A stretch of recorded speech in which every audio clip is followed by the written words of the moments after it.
जय श्री कृष्णा। राधे राधे दोस्तों, आप सभी का हमारे चैनल में स्वागत है।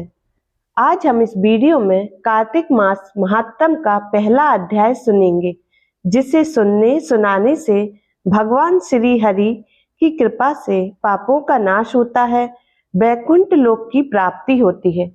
दोस्तों, कार्तिक माह भगवान श्री हरि का बहुत ही प्रिय माह है। इस माह में किया गया थोड़ा सा भी जप तप व्रत दान पुण्य मनुष्य को अनंत फल देने वाला होता है। कार्तिक माह में 5 नियम हैं जो आपको पालन करने होते हैं। पहला नियम है प्रातः स्नान, दूसरा तुलसी पूजन, तीसरा हरि जागरण, चौथा कथाओं का श्रवण, पांचवा दीपदान एवं उद्यापन। इन 5 नियम का पालन करने पर इस व्रत का महाफल प्राप्त होता है। आज हम इस वीडियो में कार्तिक मास महात्म का पहला अध्याय सुनेंगे। पहला अध्याय इस प्रकार है।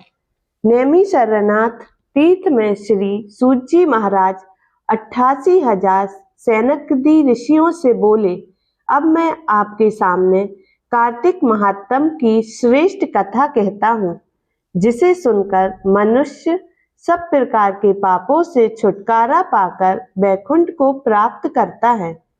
सूत जी ने कहा, श्री कृष्ण जी से आज्ञा लेकर नारद जी के चले जाने पर सत्यभामा प्रसन्न होकर श्री कृष्ण से बोली, हे नाथ, मेरा जीवन सफल हो गया।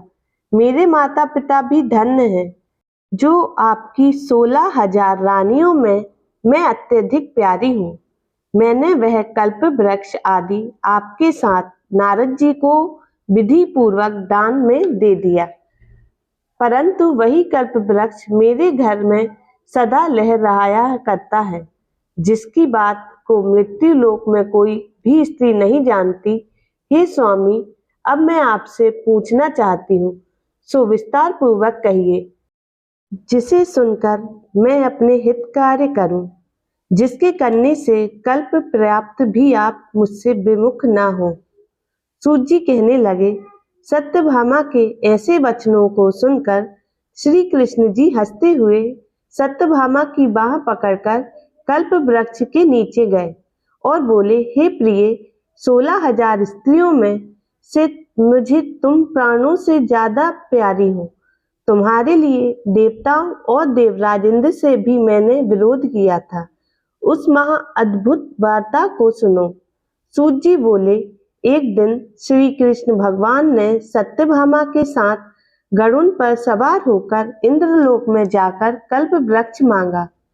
तब इंद्र के ना होने पर गरुड़ का इंद्र से घोर युद्ध हुआ। हे प्रिय, जब मैं तुम्हें हर चीज दे सकता हूँ, हर एक कार्य पूरा कर सकता हूँ, तो क्या तुम्हारे लिए आश्चर्यजनक प्रश्न का उत्तर ना दूंगा? यह सुन सत्यभामा बोली, हे प्रभु, पूर्व जन्म में मेरा कैसा स्वभाव था, किसकी पुत्री थी, मैंने कौन कौन से दान व्रत या तप नहीं किया जिससे मुझे मृत्यु लोक में जन्म लेना पड़ा, और ऐसे कौन से शुभ कर्म किए कि यहाँ आकर आपकी अर्धांगिनी हुई और आप गरुड़ पर सवार होकर मुझे साथ में लिए इंद्र आदि देवताओं के स्थानों में फिराते हो।